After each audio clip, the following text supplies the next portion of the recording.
धारयति इति धर्म धारणा धर्म मिथ्याहु धर्म धारयति प्रजा यस्या धारणा संयुक्त स धर्म इति निश्चय। नमस्कार मित्रों, कैसे हैं आप लोग। उम्मीद करता हूं आप सब अच्छे होंगे। मैं हूं आपका मित्र द लॉजिकल स्टोरी टेलर। पिछले वीडियो में हमने देखा था कि कैसे कुरु सेना में आपस में होने वाले युद्ध के प्रति अपना अपना मत प्रकट किया था। हमने 3 महावीर कर्ण, अश्वत्थामा और कृपाचार्य के मत का साइकोलॉजिकल एनालिसिस भी किया था। हमने ये भी समझा था कि अर्जुन के विरुद्ध भीष्म पितामह ने कैसे व्यू का निर्माण किया था और उसके पीछे उनकी क्या मंशा रही होगी।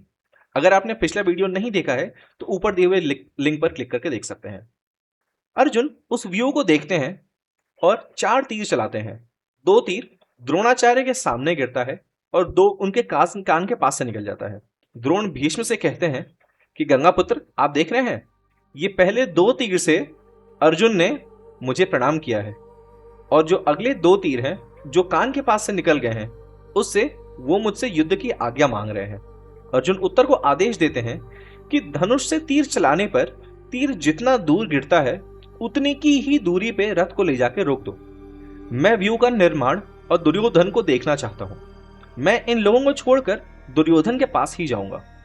इसके बाद उत्तर व्यू के समक्ष लाके रथ को खड़ा कर देता है। अर्जुन व्यू का परीक्षण करते हैं और उत्तर को एक एक महारथी का परिचय देते हैं। उस व्यू में दुर्योधन को ना देखकर अर्जुन समझ जाते हैं कि क्या हुआ होगा और उत्तर को आदेश देते हैं कि दूसरी दिशा की ओर चलो। लगता है दुर्योधन गौओं को लेके उधर ही गया है। कृपाचार्य अर्जुन का अभिप्राय जान जाते हैं और सबको कहते हैं कि अर्जुन का पीछा करो क्योंकि वो दुर्योधन के पास जा रहा है। अब देखिए, अब युद्ध शुरू भी नहीं हुआ था और अर्जुन ने भीष्म की मेंटालिटी समझ के व्यू का भेदन कर दिया था और व्यू रचना बिना आक्रमण के ही ढह गई थी। अर्जुन के रथ की गति अत्यंत तीव्र थी। अर्जुन ने दुर्योधन का पीछा कर लिया। उसके बाद अर्जुन अपने देवदत्त शंख से एक घोर शंखनाद करते हैं जिससे सारी गौएं पूंछ उठाकर रंभाने लगती हैं और तुरंत अपनी दिशा बदलकर मत्स्य देश की ओर लौट जाती हैं। ये एक चीज मुझे इतनी इंप्रेसिव लगी अर्जुन की। अर्जुन अपनी प्राथमिकता जानते थे।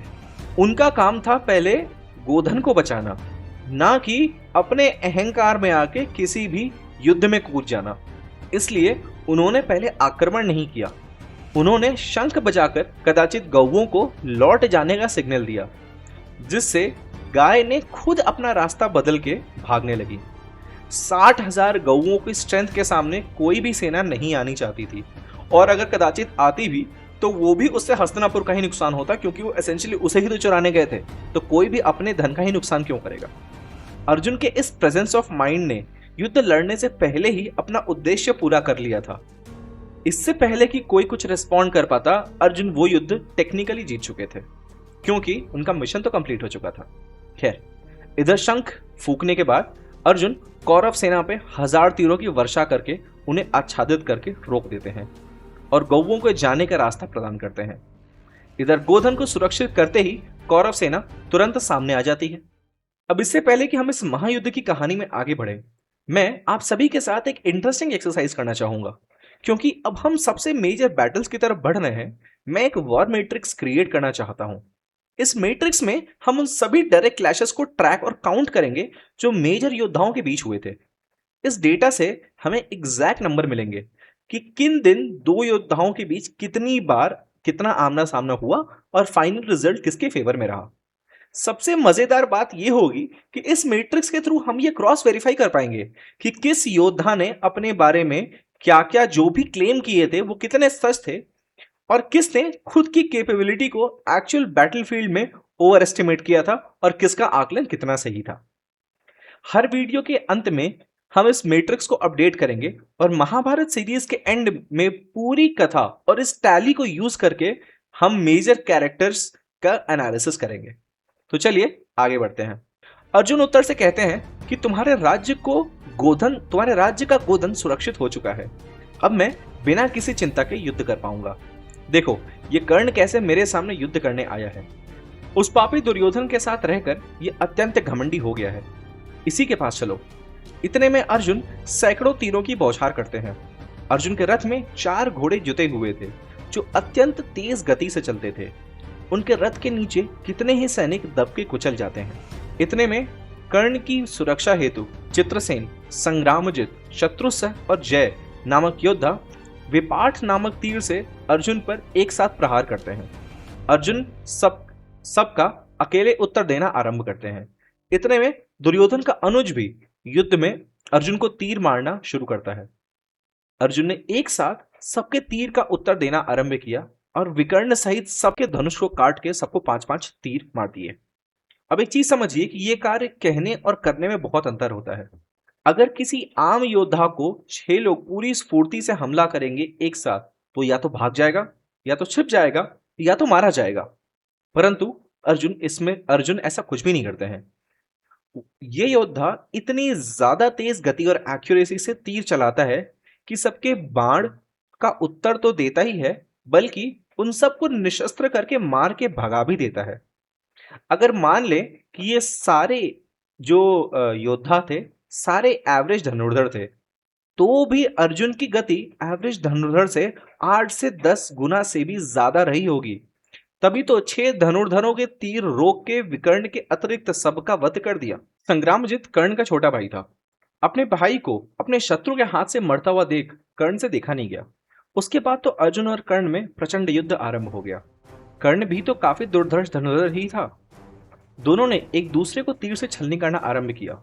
दोनों ने एक दूसरे के शरीर में तीर चुभाए, एक दूसरे के घोड़े, सारथी आदि को भी चोट पहुंचाई। अर्जुन पुनः पूरी स्फूर्ति के साथ कर्ण के साथ अन्य महारथी जैसे भीष्म, द्रोण, कृपा और अन्य महारथियों को भी चोट पहुंचाना आरंभ किया। अर्जुन ने इतने भीषण नरसंहार मचाया कि चारों ओर भगदड़ मच गई। सारे घोड़े, हाथी जहां तहां भागने लगे। तब कर्ण ने अर्जुन के तीरों को काटना आरंभ किया और अर्जुन के तीरों का उत्तर देना शुरू किया। अर्जुन क्रोधित हो उठे और अपना ध्यान पूरे तरीके से कर्ण पे लगाया। अर्जुन ने पूरी गति से कर्ण के तीरों को काटते हुए इतने तीर मारे कि वो तीर उसके सर, हाथ, पैर और जांघों में घुस गए।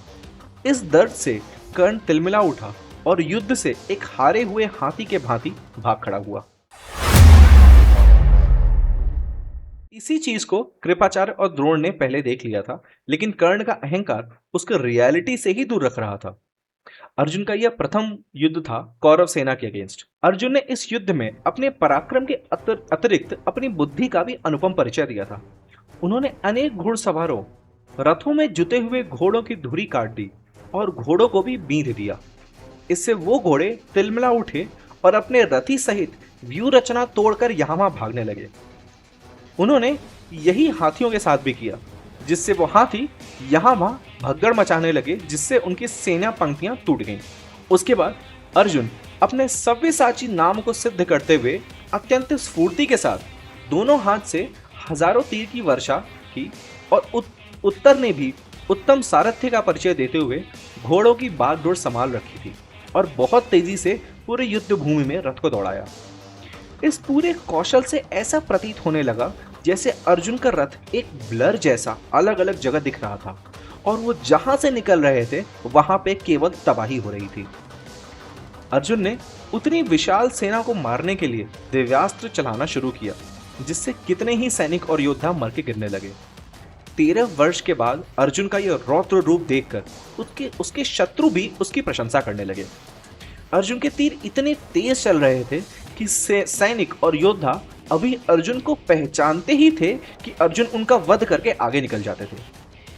उनके तीर इतने नुकीले और तेज थे कि वो योद्धाओं की कवच को तोड़कर शरीर में घुसते और दूसरी ओर निकल के जमीन में गिर जाते थे। उनका कोई भी तीर शरीर में घुस के रुकता ही नहीं था। उनके धनुष इतनी स्फूर्ति से खींचते और संधान करते कि लगता मानो उनका धनुष मंडलाकार रूप में ही आ चुका है। इतने में ही अर्जुन कृपाचार्य के सामने आते हैं और उनके सामने आके अर्जुन फिर से देवदत्त शंख बजाकर उन्हें चुनौती देते हैं। अर्जुन की ये चुनौती स्वीकार करते हुए शरद्वान पुत्र कृपाचार्य अर्जुन से युद्ध आरंभ कर देते हैं। कृपाचार्य अर्जुन के अनेकों तीर की वर्षा करते हैं। अर्जुन कृपाचार्य पर अनेकों तीर की वर्षा करते हैं। दोनों एक दूसरे को बीधना आरंभ करते हैं। थोड़ी देर तक युद्ध चलता है, जिसके उपरांत अर्जुन मौका पाते ही कृपाचार्य के धनुष और दस्ताने काटना आरंभ कर देते हैं। कृपाचार्य फिर से धनुष और दस्ताने पहनते हैं और अर्जुन को बींधते हैं। अर्जुन तीर को काटकर उनके धनुष और दस्ताने को फिर से काट देते हैं। ऐसे ही कम से कम 5 से 6 बार यह क्रम चलता है। और एक बार ताक लगा के अर्जुन बहुत ही स्फूर्ति से घोड़ों के पैरों पे तीर मारते हैं, जिससे वो घोड़े अपने पैर उठाते हैं और अर्जुन घोड़ों के पेट के पास 10 से 12 तीर मार के उसे घायल करते हैं। इससे घोड़े उछलते हैं और कृपाचार्य तुरंत रथ से गिर जाते हैं। अपने गुरु को इस स्थिति में देखकर अर्जुन तुरंत प्रहार रोक देते हैं। कृपाचार्य संभलते हैं और युद्ध भूमि से पराजित होकर निकल जाते हैं, क्योंकि उनके रथ, घोड़े, साथ ही सब मर चुके थे। इतने में ही अन्य कौरव वीर आके अर्जुन पर आक्रमण करना आरंभ करते हैं। उत्तर अपने सारथ्य का अद्भुत कौशल दिखाते हुए पूरे रथ को एक अद्भुत पैटर्न में घुमाते हैं, जिससे सारे तीर बिना लगे ही जमीन पर गिर जाते हैं। अब इस चीज को थोड़ा समझते हैं कि आखिर उत्तर ने किया क्या, जिससे कि कोई भी तीर अर्जुन के रथ या अर्जुन को नहीं लगा और बिना धनुष बाण का उपयोग किए उत्तर ने सारे तीरों को इवेज कर दिया। ये इनफैक्ट लिखा भी हुआ है, जैसा आप स्क्रीन पे देख सकते हैं। ततो विराटस्य सुतः सव्यमावृत्य वाजना यमकम मंडलम कृत्वा तान योधान प्रत्यारयत। यह श्लोक प्राचीन भारत की रथ विद्या या चैरियटरी और युद्ध रणनीति का एक बहुत ही शानदार टेक्निकल उदाहरण है। यहां उत्तर ने अपने हाथों या किसी ढाल से तीर को नहीं रोका, बल्कि उसने अपनी ड्राइविंग स्किल से एक ऐसा व्यू रच दिया कि कौरव सेना के रथ के तीर रथ तक पहुंच ही नहीं पाए। इस श्लोक का जो सबसे मुख्य शब्द है वो है यमक मंडल। अब यमक मंडल क्या होता है? रथ विद्या में कई तरह के मंडल या मैन्यूवर्स होते हैं। यमक का अर्थ होता है जोड़ा, ट्विन, और मंडल का अर्थात होता है गोलाकार गति। अर्थात उत्तर ने रथ को एक सीध में चलाने के बजाय घोड़ों को बाईं ओर घुमाते हुए बहुत तेजी से फिगर 8, जैसे 8 होता है ना, उस तरीके से डबल सर्कल पैटर्न में दौड़ाना शुरू किया। तो अब प्रश्न ये है कि इस मूवमेंट से तीर रुके कैसे? तो सबसे पहले टारगेट इवेजन। कौरव सेना चारों तरफ से तीरों की बारिश कर रही थी। अगर रथ को एक जगह खड़ा रहता या तेजी से रेखा चलती तो वो एक आसान निशाना या सिटिंग डक बन जाता। यमक मंडल फिगर 8 में रथ इतनी तेजी से दिशा बदलता है कि दुश्मन के आर्चर ये अनुमान ही नहीं लगा पाते कि अगले सेकंड रथ कहां होगा। नतीजन कौरव के सारे तीर हवा में या खाली जमीन पर ही जा गिरे। दूसरा, 360 डिग्री फायर पावर का कवर। जब उत्तर रथ को गोल गोल घुमा रहा था तो रथ पर खड़े अर्जुन को सभी 360 डिग्री के एंगल मिल गया। रथ के इस घुमावदार गति ने अर्जुन को एक ही जगह पर खड़े खड़े हर दिशा में तीर चलाने की सुविधा दे दी।